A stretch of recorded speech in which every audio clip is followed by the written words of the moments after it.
കുരുക്ഷേത്ര യുദ്ധത്തിൽ പങ്കെടുക്കാനായി കൗരവരും പാണ്ഡവരും എല്ലായിടത്തേക്കും സന്ദേശം അയക്കുന്ന സമയം.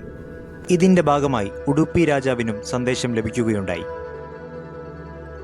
അദ്ദേഹം തന്റെ സൈന്യവുമായി യുദ്ധഭൂമിയിലെത്തിയെങ്കിലും ബന്ധുക്കൾ തമ്മിലുള്ള യുദ്ധമായതിനാൽ ഇരുപക്ഷവും ചേരാതെ നിഷ്പക്ഷനായി നിൽക്കാനാണ് തനിക്ക് ആഗ്രഹമെന്ന് അദ്ദേഹം പറഞ്ഞു.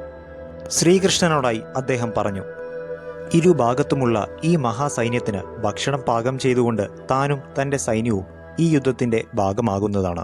ഈ മഹാസൈന്യത്തിന് വേണ്ട ഭക്ഷണം ഉണ്ടാക്കുക എന്നത് വലിയൊരു ജോലിയാണെന്നറിയാമായിരുന്ന കൃഷ്ണൻ ഉഡുപ്പി രാജാവിന്റെ ഇച്ഛ പോലെ തന്നെ അദ്ദേഹത്തെ ഈ ജോലിക്കായി നിയോഗിച്ചു. ആദ്യ ദിനം മുതൽ തന്നെ ഇരുഭാഗത്തെ സൈനികർക്കും ഉഡുപ്പി സൈന്യം യഥേഷ്ടം ഭക്ഷണം നൽകിപ്പോന്നു. ദിവസങ്ങൾ കടന്നുപോകവേ സൈനികർക്കിടയിലൊരു സംശയമുണ്ടായി. ഉഡുപ്പി രാജാവും സൈന്യവും എങ്ങനെയാണ് ഇത്ര കൃത്യമായ അളവിൽ ഭക്ഷണം പാകം ചെയ്യുന്നത്? യുദ്ധത്തിൽ എത്ര പേർ മരിക്കുമെന്നോ എത്ര പേർ അവശേഷിക്കുമെന്നോ മുൻകൂട്ടി പറയുക അസാധ്യമായ ഒന്നാണ്. പിന്നെ എങ്ങനെ ഇത്ര കൃത്യമായി കൂടാതെയോ കുറയാതെയോ ഭക്ഷണം പാകം ചെയ്യാൻ സാധിക്കുന്നു? സൈനികർ ഈ സംശയം പരസ്പരം ചോദിച്ചുവെങ്കിലും യുദ്ധം തുടർന്നു പോന്നു. 18 ദിവസം നീണ്ടുനിന്ന മഹാപോരാട്ടത്തിൽ മഹാരഥന്മാരും വില്ലാളികളും പരസ്പരം ഏറ്റുമുട്ടി. ഇരുഭാഗത്തും അനേകം പേർ മരിച്ചു വീണു. ഒടുവിൽ യുദ്ധാനന്തരം പാണ്ഡവർ വിജയികളായി.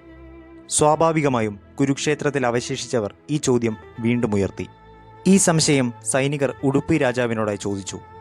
യുധിഷ്ഠിരൻ ഉൾപ്പെടെയുള്ള പാണ്ഡവ ശ്രേഷ്ഠന്മാരുടെ സാന്നിധ്യത്തിൽ രാജാവ് മറുപടിയായി പറഞ്ഞു, ഭീഷ്മരും ദ്രോണരും കർണനും എല്ലാമുള്ള കൗരവസേനയെ വലിപ്പത്തിൽ ചെറുതായിരുന്നിട്ട് പോലും പാണ്ഡവർ എങ്ങനെ തോൽപ്പിച്ചു? മറുഭാഗത്ത് അതിശക്തരായ പോരാളികൾ പലരുമുണ്ടായിരുന്നെങ്കിലും തങ്ങളുടെ ഭാഗത്ത് വസുദേവൻ കൃഷ്ണനുണ്ടായിരുന്നു. അതിനാലാണ് തങ്ങൾക്ക് ഈ വിജയമുണ്ടായത്. ഇത് കേട്ട ശേഷം ഒരു ചെറു പുഞ്ചിരിയോടെ രാജാവ് തുടർന്നു, അത് തന്നെയാണ് എന്റെയും ഉത്തരം.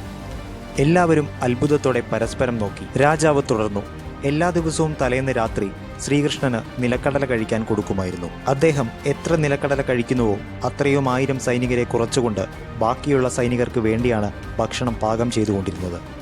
ഇത് കേട്ട എല്ലാവരും പരസ്പരം അത്ഭുതത്തോടെ നോക്കി നിന്നു.